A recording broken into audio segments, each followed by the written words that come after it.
السلام علیکم ورحمۃ اللہ۔ الحمد للہ، ایمان کے 6 ارکان میں سے دوسرا فرشتوں پر ایمان لانا ہے۔ فرشتوں پر ایمان کا مجمل بیان، مختصر بیان یہ ہے کہ اللہ نے ان کو پیدا کیا اور ان کی فطرت میں، ان کی گھٹی میں اطاعت رکھ دی ہے کہ وہ کبھی اللہ کی نافرمانی نہیں کرتے۔ ان کی بے شمار تعداد جس کا علم سوائے اللہ کے کسی کو نہیں، اور مختلف کاموں میں وہ لگے ہوئے ہیں۔ کوئی اللہ کے عرش کو اٹھائے ہوئے، اور کوئی جنت و جہنم کے نگہبان اور داروغہ، کوئی بندوں کے اعمال لکھنے والے، اور بھی اس طرح کے کئی کاموں میں۔ اور تفصیل سے ایمان یہ ہے کہ قرآن و صحیح حدیث میں جن فرشتوں کا نام لے کر ان کے کام کی تفصیل آئی ہوئی ہے، ان کو ہم اسی طرح سے مانیں۔ جیسے جبریل امین، نبیوں کے پاس وحی لانے والے، اسرافیل سور پھونکنے والے، میکائیل بارشوں اور بادلوں کی ذمہ داری نبھانے والے، اور اس طرح دیگر جن کی جو تفصیل آئی ہے ان کو اسی طرح سے مانیں۔ فرشتوں کے بارے میں نبی کریم صلی اللہ علیہ وسلم کی یہ صحیح حدیث مسلم شریف میں ہے، خلقت الملائکۃ من نور، فرشتوں کو نور سے پیدا کیا گیا ہے۔ فرشتوں پر ایمان کا فائدہ یہ ہے کہ وہ ہمارے اعمال، جو کچھ بھی ہم کرتے ہیں، جو کچھ بھی ہم کہتے ہیں، لکھتے رہتے ہیں، کل اللہ کے سامنے وہ پیش کریں گے۔ ہمیں اللہ رب العالمین سے ڈر کر اپنے نام اعمال میں گناہوں کا کوئی کام نہ رہے، گناہ کوئی اس کے اندر لکھا نہ رہے، گناہوں سے بچنے کی کوشش کرنا چاہیے۔ ایمان کے 6 ارکان میں سے تیسرا اللہ کی کتابوں پر ایمان۔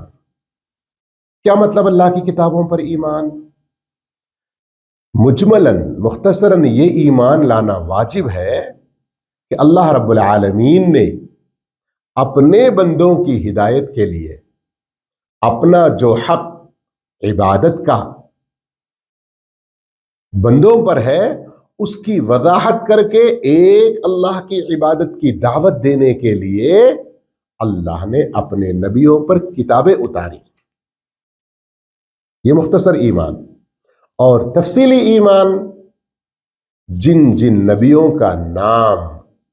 جن جن کتابوں کے بارے میں ان پر اتاری گئی ہے کر کے تفصیل ہے، اس کو اسی تفصیل سے مانیں۔ مثال کے طور پر موسیٰ علیہ السلام پر تورات، داؤد علیہ السلام پر زبور، اور عیسیٰ علیہ السلام پر انجیل۔ اور قیامت تک آنے والے تمام انسانوں کی ہدایت کے لیے قرآن مجید کو آخری رسول پر نازل فرمایا، اور یہ اللہ کی طرف سے تمام انسانوں کے لیے اللہ کی آخری کتاب ہے، جو اس سے پہلی آئی ہوئی اللہ کی کتابوں کی تصدیق کرنے والی اور ان پر نگہبان، ان پر مہیمن، کہ جو کچھ اس میں انہوں نے تبدیلیاں کر لی، یعنی ماننے والوں نے بعد میں نبیوں کے گزر جانے کے ایک زمانے کے بعد ان کتابوں میں جو کچھ تحریف و تبدیل کر لی، اس کی وضاحت کر کے حق کو بتانے والا یہ قرآن مجید، اس کو ماننا اور نبی کریم صلی اللہ علیہ وسلم پر ایمان لا کر نبی صلی اللہ علیہ وسلم کی صحیح حدیثوں کو ماننا تمام انسانوں پر فرض ہے۔ خاص کر جو لوگ نکال دو اس کو، اسی طرح جنات پر بھی یہ فرض ہے کہ وہ قرآن مجید پر ایمان لائیں۔ اللہ رب العالمین نے اس کتاب کی خوبی، قرآن مجید کی حقانیت و سچائی کو، اس کے مقصد کو واضح کرتے ہوئے سورۃ الانعام آیت نمبر 155 میں فرمایا وَهَذَا كِتَابٌ أَنزَلْنَاهُ مُبَارَكٌ، یہ کتاب جسے ہم نے نازل کیا ہے انتہائی بابرکت کتاب ہے، بڑی مبارک کتاب ہے۔ فَاتَّبِعُوهُ، صرف گھروں میں کہیں چھت کے اوپر میں غلافوں میں لپیٹ کر رکھنا برکت نہیں ہے، اس کو تعویذ کی شکل میں بنا کے گلے میں ڈال لینا برکت نہیں ہے، بلکہ اس کو پڑھنا، سمجھنا، جو کچھ اس میں تعلیمات ہیں فَاتَّبِعُوهُ، ان کی پیروی کرنا، ان تعلیمات پر عمل کرنا، وَاتَّقُوا، اور اس کی مخالفت سے ڈرنا،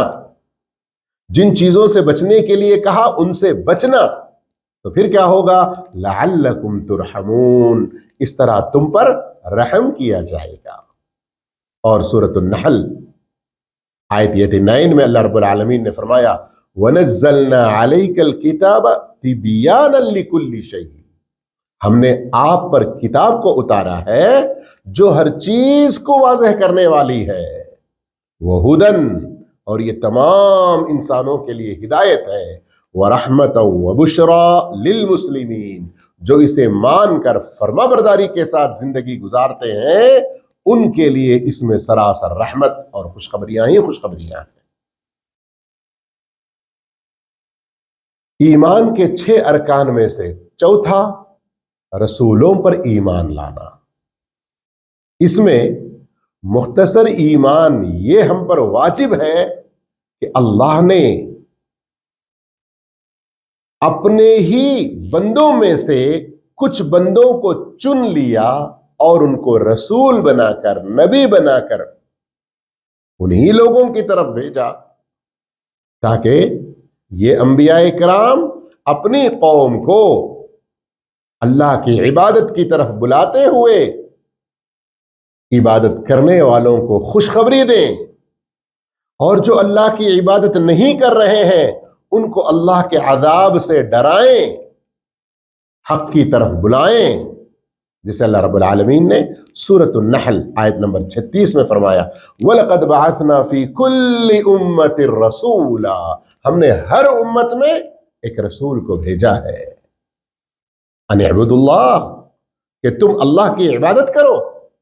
وَاجْتَنِبُوا الطَّاغُوتَ، اللہ کے علاوہ جن جن کی تم عبادت کر رہے ہو اور وہ عبادت غیر اللہ کی باطل ہے، غلط ہے، اس لیے اس سے بچ جاؤ۔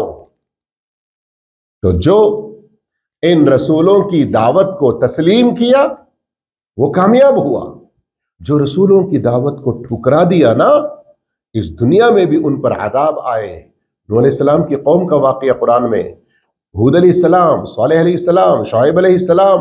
موسیٰ علیہ السلام کے زمانے میں فرعون وغیرہ کے واقعات کو دیکھیے۔ اس لیے ہم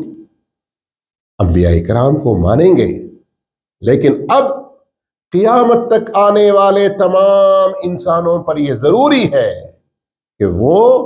آخری نبی محمد مصطفیٰ صلی اللہ علیہ وسلم پر ایمان لا کر ان کی پیروی کریں۔